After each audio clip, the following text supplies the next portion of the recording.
Hello, it is audible. Hello, it is audible.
आज हम लोग क्या देखेंगे, लेटर वैदिक एज क्या है, इसका समय पीरियड क्या है और लेटर वैदिक एज से कौन कौन से क्वेश्चंस आते हैं। तो लेटर वैदिक एज से कौन कौन से क्वेश्चंस आते हैं दोस्त, और इनके समाज की संरचना क्या थी, स्त्रियों की क्या दशा थी, धर्म किस प्रकार था, और इसमें जो यज्ञ बताए गए हैं ऋग्वेद, अथर्ववेद, सामवेद, यजुर्वेद, इनमें क्या-क्या है और इनसे संबंधित कौन-कौन से क्वेश्चन्स हैं, इनको पढ़ने वाले को क्या बोलते हैं, उद्गोता क्या होता है और इनकी कितने इसमें श्लोक हैं और कितने इसमें सूक्त हैं, और उस समय के परिवेश में कौन-कौन से यज्ञ लोग कराते थे, सामाजिक संरचना क्या थी, राजा की स्थिति क्या थी, ये सारी चीज़ें आज हम लोग देखेंगे। ठीक है? तो लेटर वैदिक एज जो है, उस समय जो है 1500 बीसी से 500 बीसी के समय काल को जो बोला जाए, जो ईसा मसीह भगवान जी का जन्मदिन था, उससे पूर्व को क्या बोलते हैं, बिफोर क्राइस्ट। तो उससे पहले का ये समय है, और एडी आफ्टर क्राइस्ट। तो बिफोर बीसी ये ईसा मसीह जी के जन्म के 1500 साल पुरानी बात चल रही है, और 1500 बीसी की बात चल रही। तो उस समय ये अर्ली वैदिक एज था। बाद में जो है उत्तर वैदिक काल आया, लेटर वैदिक का काल आया। 1500 बीसी से 1000 बीसी तक के काल को इन्होंने क्या बोला है, लेटर वैदिक एज बोला है। उस समय मंत्रों का उच्चारण होता था, ऋषि मुनि होते थे, और जो क्या करते थे कि गाते थे, जो मंत्र सिखाते थे अपने अनुयायियों को, उनको क्या बोला जाता था, उद्गोता। और रचनाएं रचाएं पढ़ाते थे, समझाते थे, और संगीत के फॉर्म में याद करते थे ताकि उनकी ट्यूनिंग हो सके। तो उस चीज के लिए इन्होंने क्या किया था कि ट्यूनिंग हो सके, तो उस चीज के लिए इन्होंने क्या किया था, इसको उद्गोता बोला गया था।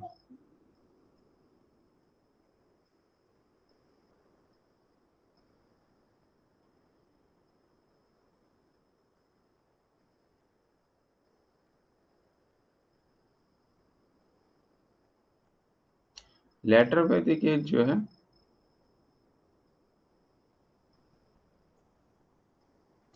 जो वैदिक एज को जो है संहिता भी कहते हैं। क्या बोलते हैं? संहिता। क्या बोला जाता है? संहिता। तो आज हम लोगों को क्या-क्या देखना है? संहिता क्या होता है, उद्गोता क्या होता है, ये सारी चीजें हमको देखनी है।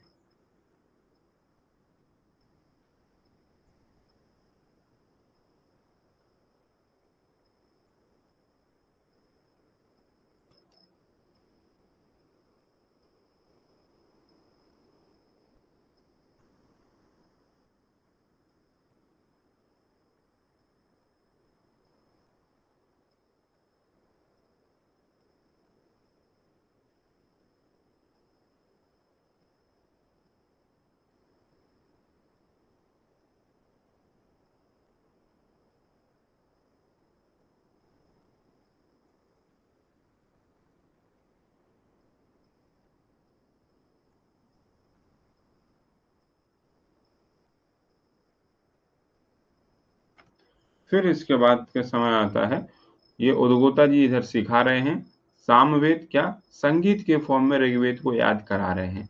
और यजुर्वेद और अथर्ववेद का कॉम्बिनेशन है। यजुर्वेद में क्या सिखाया जाता था? यजुर्वेद में जो है क्या सिखाते थे यजुर्वेद में? देखिए यजुर्वेद में जो है बलिदान, कर्मकांड, इन सब चीजों का वर्णन था। और अथर्ववेद में क्या था? औषधियों से संबंधित ज्ञान था। संप्रता और ब्राह्मणा, ओम के उच्चारण के को महत्व दिया जाता था। और ये जो है अलग अलग प्रकार के क्या रखते थे? ये रचनाएं रखती थी। इसमें ऋग्वेद में रचनाएं होती थी। ठीक, उस समय जब ये खुदाई हुई, यहाँ से क्वेश्चंस पूछे गए हैं कि उत्तर जो वैदिक काल में जो लौह अयस्क कहाँ से मिले हैं, जो लोहा का जो खनन है वो कहाँ से मिला है? अतरंजी खेड़ा से जो खुदाई की गई है वहां से, हस्तिनापुर से। तो इन सब एरियो से क्या किया गया है? इन सब एरियो से इनके बारे में पता चला है। और इन सब एरियो से जो है यहाँ की खुदाई के बारे में पता चला है, यहाँ के सामाजिक परिवेश के बारे में पता चला है। 1000 बीसी से 500 बीसी के बीच में जब जो है खुदाई, उस समय का जो काल था, वहाँ के हमको क्या-क्या मिले हैं? आभूषण मिले हैं, शस्त्र मिले हैं। और जो पॉटरी जो मतलब वहाँ पे यूज होते थे,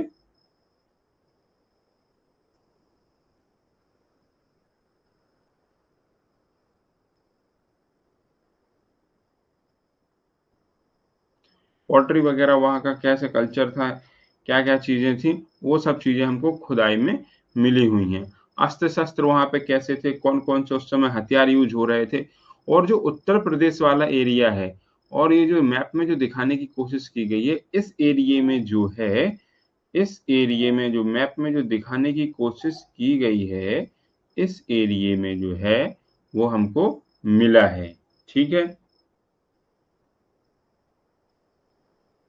अब वहां पे कुरुक्षेत्र में जो है राजा की स्थिति क्या होती थी? मजबूत होती थी। राजा की स्थिति मजबूत होती थी कुरुक्षेत्र में, पांचाल रीजन में। और बरेली, जो आधुनिक बरेली है, बदायूं है, और जो फर्रुखाबाद है, हस्तिनापुर है। हस्तिनापुर जो मेरठ की कैपिटल हुआ करती थी। उस समय जो कि ईंटों का ज्ञान नहीं था, सामाजिक परिवेश में ईंट के बारे में लोग नहीं जानते थे कि ईंटों का कैसा कल्चर है, ईंट से क्या होता है। तो मोस्टली जो है कच्चे घर बनाए जाते थे। लेकिन इसके पहले हमने क्या पढ़ा है? जो हड़प्पा काल है हमारा, हड़प्पा काल में लोग पके हुए ईंटों के मकान बनाते थे। 2 मंजिल भी मकान मिले हैं। सड़क जो है मुख्य द्वार की तरफ खुलती थी। जो मुख्य दरवाजा है वो सड़क के पीछे, मेन सड़क के पीछे की तरफ खुलता था। उस समय नगरीय सभ्यता थी। लेकिन ये जो उत्तर वैदिक काल है, ये ग्रामीण सभ्यता है। कौन सी? और यहाँ पे पितृसत्तात्मक सत्ता है, पिता को अधिक महत्व दिया जाता था। जबकि हड़प्पा काल में क्या था? मातृ सत्तात्मक, मातृ देवी की पूजा की जाती थी। ठीक है? अब उस समय ईंटों का ज्ञान नहीं था। उत्तर वैदिक काल में, वैदिक काल में लोग कच्चे बने हुए घरों में रहते थे। कैसे घर में? ये जैसा आपको दिखाया गया, इस टाइप के घर में लोग रहते थे। ठीक है? 500 बीसी में ये कोसला में, ईस्टर्न यूपी में, विदेह में, नॉर्दर्न बिहार में, वहाँ तक जो है हड़प्पा सभ्यता विकसित हो चुकी थी। लोग जो है उस समय हथियार मिले हैं, पॉटरी सिस्टम मिले हैं, तांबे के बने हुए बर्तन मिले हैं, तांबे की चीजें उस समय मिली हुई हैं। और हथियार के लिए रथ वगैरह का, घोड़े का रथ खींचते हुए जो है ये चीजें मिली हैं वैदिक काल के युग में। पेंटिंग मिली है। इसको पीजीडब्ल्यू आयरन फेज कल्चर भी कहते हैं। पेंटेड ग्रे वेयर वेयर और पोट्री सिस्टम भी मिला है, हथियार भी मिले हैं। 1500 बीसी से जो काल है, तमिलनाडु वाला जो साउदर्न महाराष्ट्र कर्नाटक वाला क्षेत्र है, वहाँ पे भी हथियार मिले हैं। और राजस्थान, और ये मध्य प्रदेश, कुछ हिस्सा मध्य प्रदेश का, उत्तर प्रदेश, हरियाणा, इन सब में जो है और वैदिक काल मिले हैं। वैदिक काल के जो है लौह अयस्क का ज्ञान उस समय वहाँ पे मिला है।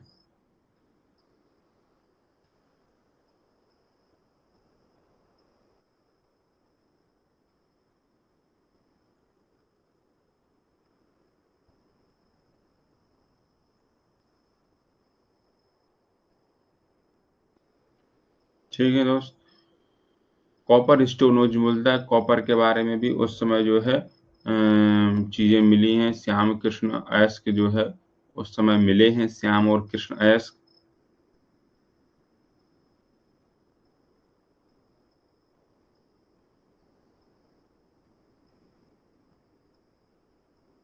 पॉलिटिकल लाइफ वहाँ की क्या थी? पॉलिटिकल लाइफ में राजा कोई वंशानुगत सेना नहीं रखते थे, कोई वैसा किले वगैरह का और जनपद वगैरह का, ये सब जो है उत्तर वैदिक काल में उदय हुआ है। उस समय वैदिक काल तक ये सब चीजें नहीं थी। ग्रामीण परिवेश था, समाज कुल ग्राम विश जन इन सामाजिक इकाइयों में बटा हुआ था। क्षत्रिय वर्ण और मोनार्क सिस्टम था।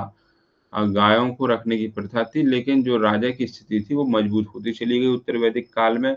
उसके ही ऑर्डर्स को समाज में माना जाता था, उसकी ही चीजें जो जो सामाजिक आदेश देता था उसको मानते थे। पहले जो है जो समाज वर्ण जो क्षत्रिय ब्राह्मण वैश्य शूद्र में बटा था, तो ये एक दूसरे में ट्रांसफरेबल थे, मतलब ट्रांसफर हो सकते थे। शूद्र क्षत्रिय बन सकता था, क्षत्रिय शूद्र बन सकता था। लेकिन धीरे धीरे ये सिस्टम क्या होता चला गया, रिजिड होता चला गया और ये ट्रांसफर नहीं हुआ। और पहले जो चीजें थी वंशानुगत नहीं थी, जो जैसा काम कर रहा था उसके आधार पे चीजें थी। बाद में चीजें वंशानुगत जन्म के आधार पे होती चली गई, हेरेडिटरी सिस्टम आता चला गया।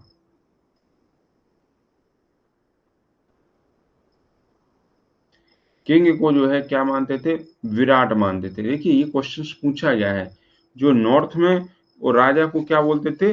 विराट बोलते थे। सम्र नॉर्थ में क्या बोलते थे? विराट बोलते थे। पूर्व में क्या बोलते थे?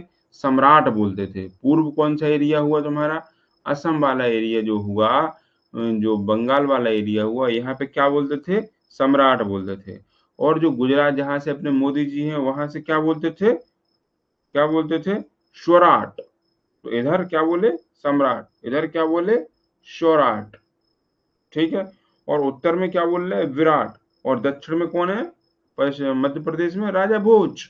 तो भोज बोल रहे हैं। और मध्य में क्या बोल रहे हैं? राजा बोल रहे हैं। तो सेंटर में राजा, पूरब में क्या बोल रहे हैं? सम्राट। इधर स्वराट। और ऊपर क्या बोल रहे हैं? विराट। विराट कोहली वाला विराट। और नीचे क्या बोल रहे हैं? राजा भोज। ठीक है। तो विराट कोहली, नीचे राजा भोज, इधर सम्राट और इधर मोदी जी स्वराट और बीच में राजा। क्या हुआ? विराट, विराट, राजा भोज, सम्राट, स्वराट। उस समय जो है अपनी स्थिति को मजबूत बनाने के लिए राजा क्या करवाते थे? राजसूह यज्ञ करवाते थे। राजसूह यज्ञ जो है उनका विश्वास था कि इस यज्ञ को करवाने से जो राजा को क्या है, सुप्रीम पावर मिल जाती है। तो जो जो भी यज्ञ कर्मकांड ये सब जो क्या है, ब्राह्मण वर्ग करवाता था, तो उसकी पोजीशन धीरे धीरे धीरे समाज में बहुत बढ़ती चली गई।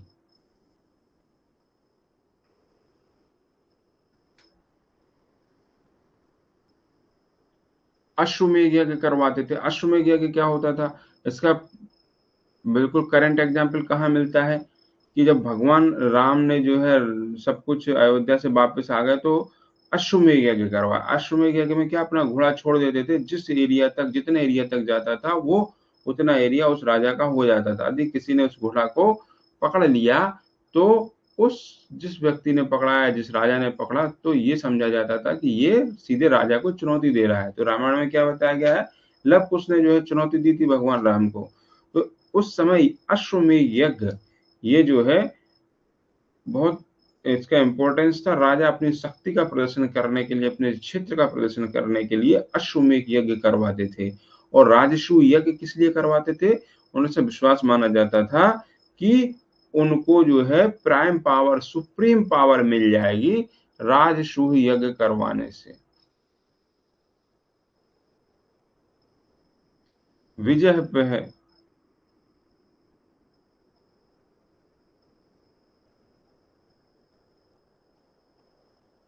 ट्राइबल असेंबली धीरे धीरे धीरे उत्तर वैदिक काल में गायब होती गई। और जो है क्या हुआ, राजा की स्थिति मजबूत होती चली गई और जो राजा का पद है वो वंशानुगत होता चला गया।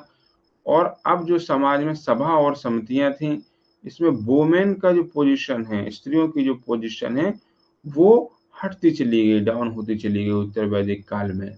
स्त्रियां जो है अप्रत्यक्ष रूप से जो है इसमें सभा और समिति में भाग नहीं ले सकती थी। सभा और समिति में पुरुष वर्ग से प्रधान थी।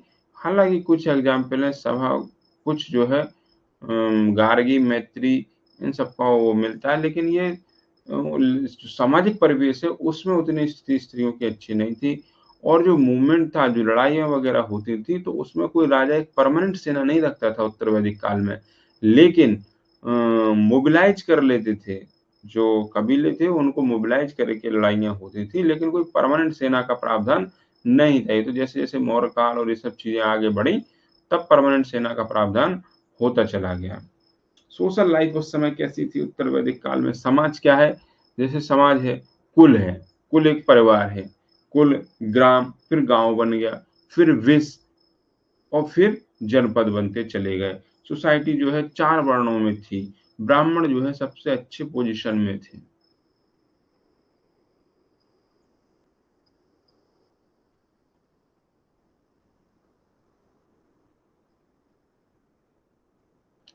ये यज्ञ कर रहे हैं, उद्गोता जी है, याद करवा रहे हैं ये सबको मंत्र। कौन से फॉर्म में? संगीत के फॉर्म में। तो क्या? सोमवेद, सामवेद। ठीक है, उद्गोता जी आ गए। ये उपनयन भी याद करवा रहे हैं, सेक्रेड जो पवित्र ग्रंथों को सिखा रहे हैं।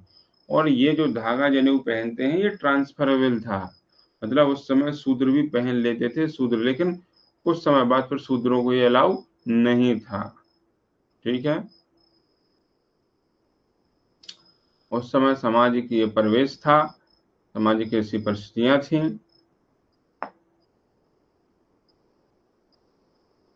पितृसत्तात्मक समाज था, जबकि हड़प्पा समाज कैसा था? मातृ सत्तात्मक था। पिता की स्थिति ज्यादा मजबूत होती थी माता की तुलना में।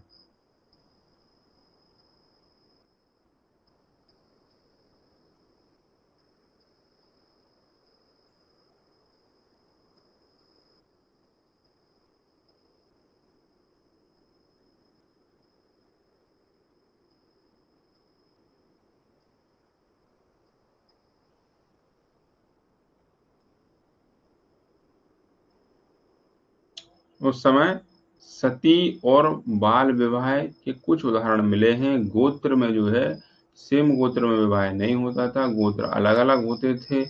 उसमें गायों को, जिसके पास जितनी ज्यादा गाय थी उनका उतना ज्यादा समाज में वर्चस्व था। गायों को एक धन माना जाता था। और जो है जो सेम गोत्र से होते थे उनका विवाह नहीं होता था। और जो जाति व्यवस्था थी वो धीरे धीरे फैल चुकी थी, समाज में एक अपना प्रतिष्ठित रूप बना चुकी थी जाति व्यवस्था। ब्राह्मण ब्राह्मण जो जो सामाजिक जीवन था वो 4 उसमें बटा था। कौन सा? ब्राह्मण, गृहस्थ, वानप्रस्थ और सन्यास। ब्राह्मण मतलब आप उद्गोता जी से सीखेंगे कौन सी ऋचाएं, कौन सी संरचना है, अस्त्र शस्त्र चलाना सीखेंगे। फिर आपकी शादी होगी, गृहस्थ जीवन में आएंगे, फिर वानप्रस्थ, सब कुछ हो जाएगा तो घर को छोड़ देंगे और लास्ट में संन्यास ले लेंगे।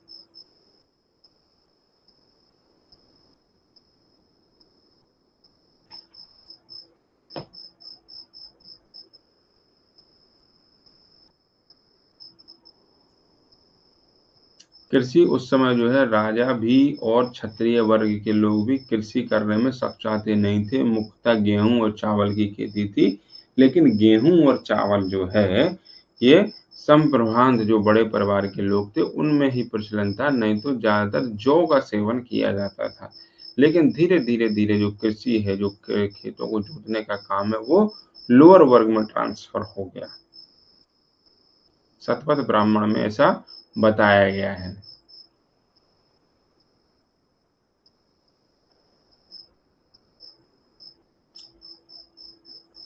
जौ का उत्पादन होता था।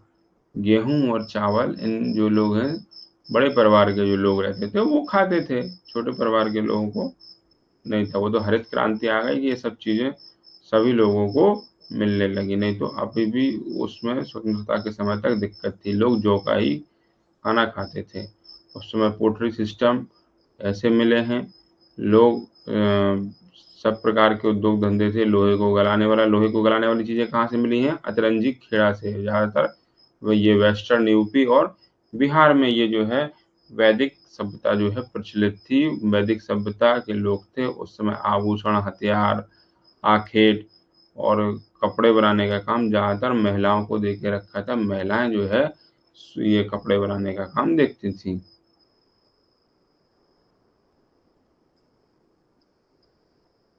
कॉपर के बर्तन बनाए जाते थे। इनके कलर जो है ज़्यादातर पूछा भी गया है कि लाल रंग के ही बर्तन मिले हैं। आभूषण इस तरीके के पहनते थे। आभूषण दोनों स्त्री पुरुष पहनते थे, लेकिन अलग अलग प्रकार के आभूषण थे। अर्बनाइजेशन धीरे धीरे स्टार्ट हो चुका था। नगरीकरण धीरे धीरे धीरे स्टार्ट हो चुका था। नगर वैदिक सभ्यता मुख्यतः ग्रामीण सभ्यता ही थी, पर धीरे धीरे धीरे जो है नगर जो है बनने लगे थे।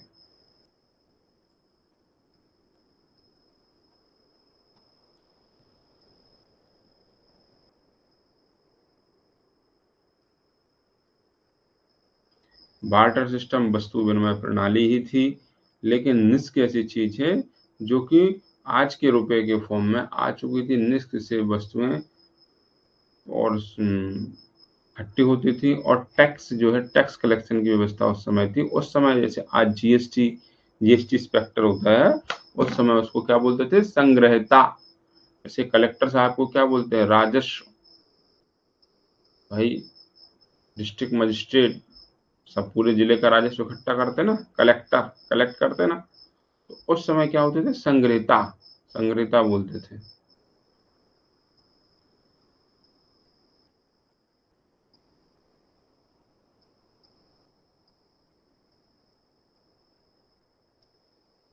लेटर वैदिक एज में धर्म भी जो है इंद्र और अग्नि भगवान का जो इम्पोर्टेंस था वो धीरे धीरे धीरे कम हो रहा था। इम्पोर्टेंस हो रहे थे। प्रजापति भगवान का जो है इम्पोर्टेंस बढ़ रहा था, महत्व बढ़ रहा था। इन्होंने ही सृष्टि की संरचना की थी। और शूद्र लोग अपने एक अलग भगवान मानते थे। रुद्र भगवान की भी पूजा करी जाने लगी। विष्णु भगवान भी आ गए। इन भगवान की उत्तर वैदिक काल में पूजा का महत्व बढ़ गया। पूषण जो है गायों की रक्षा करने के लिए पूषण देवता की पूजा की जाती थी। शूद्र मुक्ता पूषण देवता को ही पूजते थे। और ये आइडल ये जो है वर्शिप का इस तरीके के फॉर्म में पूजा होती थी। इन देवी देवताओं की उत्तर वैदिक काल में पूजा की जाती थी।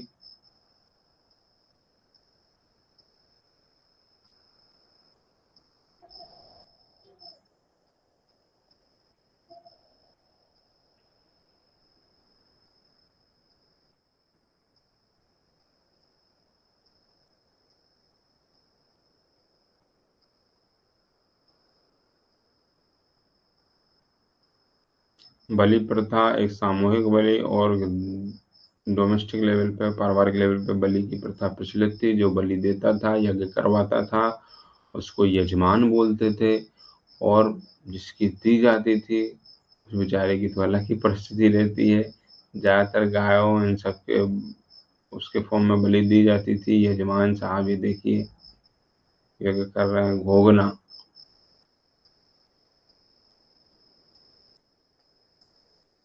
अश्वमेध यज्ञ, वाजपेयी यज्ञ, राजसूय यज्ञ उस समय जो है किए जाते थे।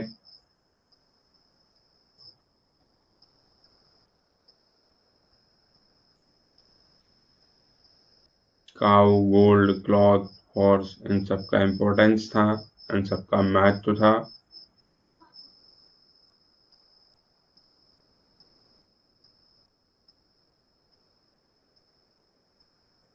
ठीक है, तो this is the conclusion of the वैदिक काल, उत्तर वैदिक काल। ठीक है, अब हम इसके बाद क्वेश्चंस देखते हैं। क्वेश्चंस पूछे गए हैं एमपीपीएससी में। अथर्ववेद में क्या बताया गया है बताइए। हमने क्या बताया था? ये ऋग्वेद। ऋग्वेद को सिखाने के लिए साथ में कौन सा बना? सामवेद। ऋग्वेद में क्या सिखा रहे हैं? ईश्वर की महिमा। ऋग्वेद में क्या सिखा रहे हैं? ईश्वर की महिमा। और सामवेद क्या हो रहा है उसका? संगीत। और अथर्ववेद में क्या सिखा रहे हैं? औषधियों के ज्ञान। और यजुर्वेद में क्या बता रहे हैं? बलिदान। इसका क्या होगा? 3 1 2 4 ये आंसर। ठीक है। कई बार ये रिपीटेडली पूछा गया है कि ऋग्वेद में क्या बताते हैं, यजुर्वेद में। ऋग्वेद को सिखाने के लिए सामवेद, संगीत के फॉर्म, साम से संगीत, ऋग से ऋग्वेद, सभी लोग जानते हैं। अथर्ववेद में क्या? औषधियां। और जो है अथर्ववेद में जादुई माया, वशीकरण, तंत्र, मंत्र, औषधियां, इन सब चीजों के बारे में बताया गया है। ठीक है। ऋग्वेद में स्तोत्र, प्रार्थनाएं, इन सब चीजों के बारे में बताया गया है। यजुर्वेद में क्या बताया गया है? यजुर्वेद में क्या बताया गया है? स्रोत और कर्म कांड के बारे में बताया गया। स्रोत और कर्म। ऋग्वेद में क्या बताया गया है? स्रोत एवं प्रार्थनाएं बताई गई हैं। सामवेद में क्या बताया गया? संगीतमय स्रोत बताया गया। अथर्ववेद में क्या बताया गया है? तंत्र, मंत्र एवं वशीकरण। तो 4 2 1 3 ये आंसर रिपीटेड है, पुराने क्वेश्चन से। वर्णाश्रम से संबंधित जो पुरुष सूत्र है किसमें पाया जाता है? बताएं। ये जो ऋग्वेद है इसमें बताया गया है जो पुरुष सूत्र है। वर्ण जो है, वर्ण शब्द जो है सामाजिक वर्ण, वर्ण समाज में कितने भागों में विभक्त था, ये किस में बताई गई थी? ये बातें ऋग्वेद में बताई गई।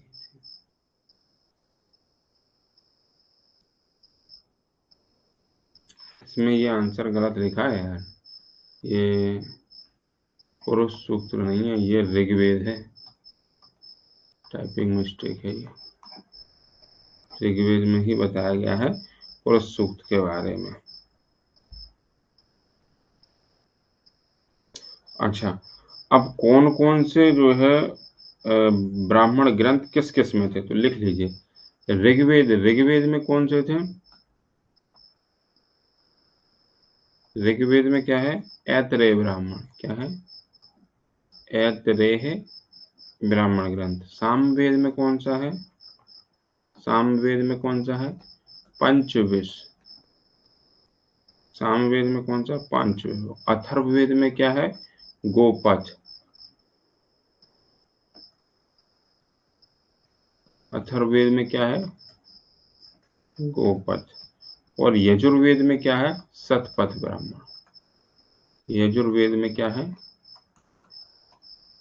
शतपथ ब्राह्मण। तो यजुर्वेद में क्या है?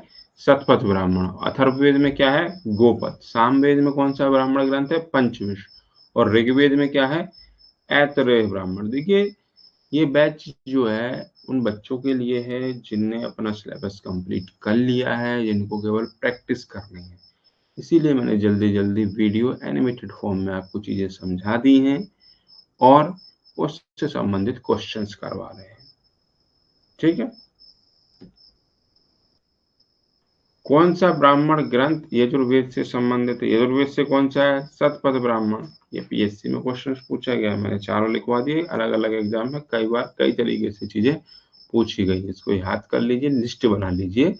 ऋग्वेद ऐतरेय ब्राह्मण। सामवेद में कौन सा ग्रंथ है? पंचविश। सामवेद पांचों ले लिए, पांचों उसका आ गया, पांचों पांडव का एक प्रकार से। अथर्ववेद में क्या है? गोपथ। यजुर्वेद शतपथ।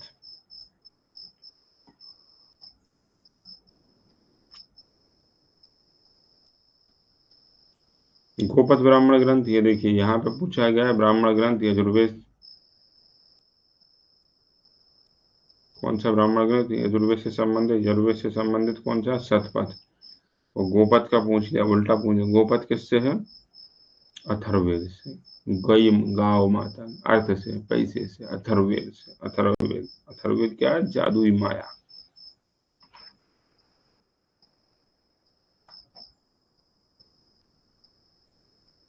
यजुर्वेद संहिता क्या है?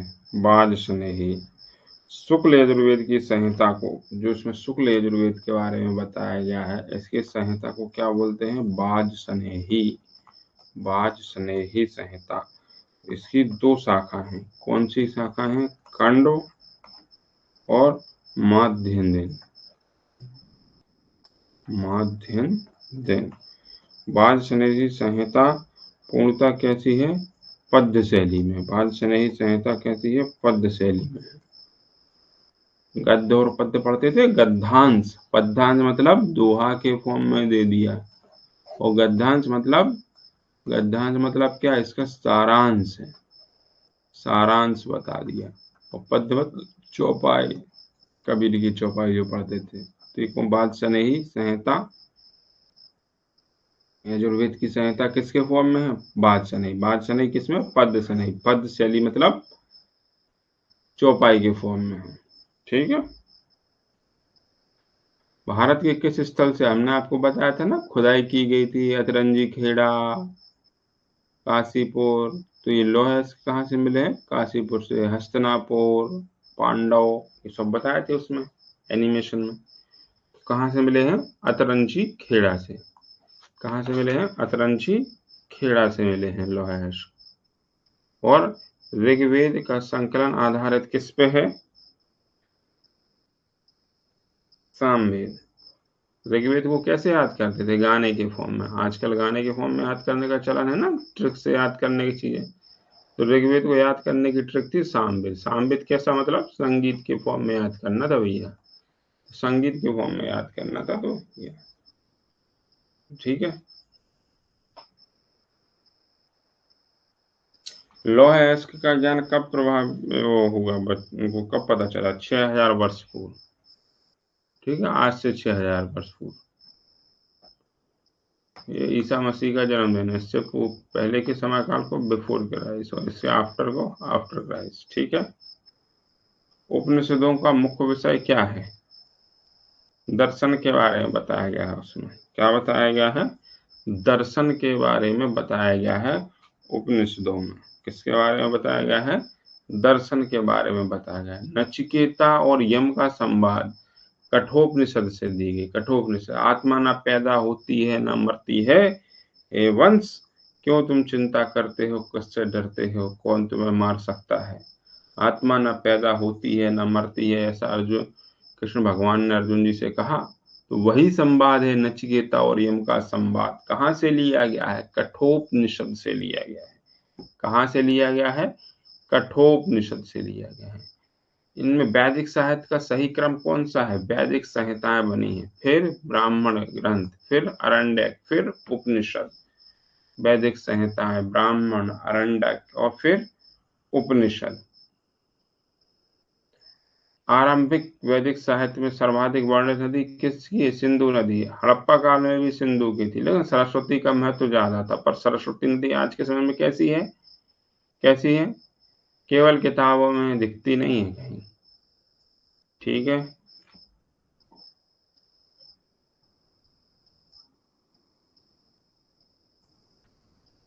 आप बताएं। एक कुछ हल्के हल्के वन लाइनर नोट्स लिख लो भैया, है ना। ये कौन है बीच में? राजा, राजा साहब है। राजा साहब है। इनको पूर्व में क्या बोल रहे हैं? सम्राट। इधर क्या बोल रहे हैं? पश्चिम में मोदी जी के क्षेत्र में सौराट, सौराष्ट्र है ना। उत्तर में क्या बोल रहे हैं? विराट कोहली। और दक्षिण में क्या बोल रहे हैं? राजा भोज। कहाँ राजा भोज? कहाँ गंगू तेली? अपने राजा भोज एमपी। और ये दिल्ली में विराट कोहली खेल रहे। इधर सम्राट, और इधर सौराष्ट्र। सौराष्ट्र का, सौराष्ट्र क्षेत्र है ना गुजरात में, सौराष्ट्र का सौराट, और बीच में राजा साहब। तो ये लोग जो है उस क्षेत्र में ये कहलाते थे। समाज क्या किसमें था? समाज, कुल, ग्राम, वेश और जन। जन से जनपद। ये क्या बन गया? परिवार है ये क्या है? परिवार है। ये क्या है? गांव है। ये क्या है, कई प्रकार के वो गांवों को मिला लिया, और ये जनपद, जना से जनपद। आर क्या थे, आर किसको बोलते थे, श्रेष्ठ वंश को बोलते थे। आर किसको बोलते थे, श्रेष्ठ वंश को बोलते थे। ठीक है। सबसे पुराना वेद कौन सा है भाई, सबसे पुराना वेद ऋग्वेद। ऋग्वेद को गाने के फॉर्म में याद करना है, संगीत के फॉर्म में याद करना है, तो क्या है, सामवेद। सामवेद से क्या है, वन लाइनर नोट्स लिखते जाइए। संगीत। त्रयी, त्रयी किसको बोलते हैं, तीन वेदों को। त्रयी किसको बोलते हैं, तीन वेदों को बोलते हैं। वर्ण शब्द का सबसे पहला उल्लेख किसमें किया गया है, ऋग्वेद में। वर्ण कितने, चार भागों में समाज बटा था। ठीक है। पुरुष सूक्त किस में पाया गया है, ऋग्वेद में। पुरुष सूक्त किस में पाया गया, ऋग्वेद में। ठीक है। ऋग्वेद में, अथर्ववेद में क्या बताया गया है, औषधियों का ज्ञान। अथर्ववेद,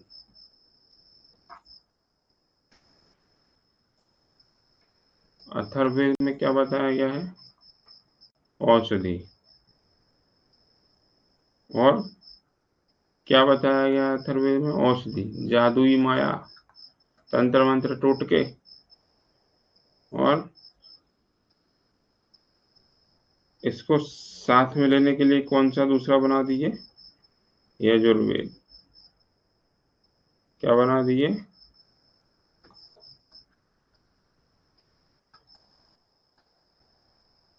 यजुर्वेद। ठीक है।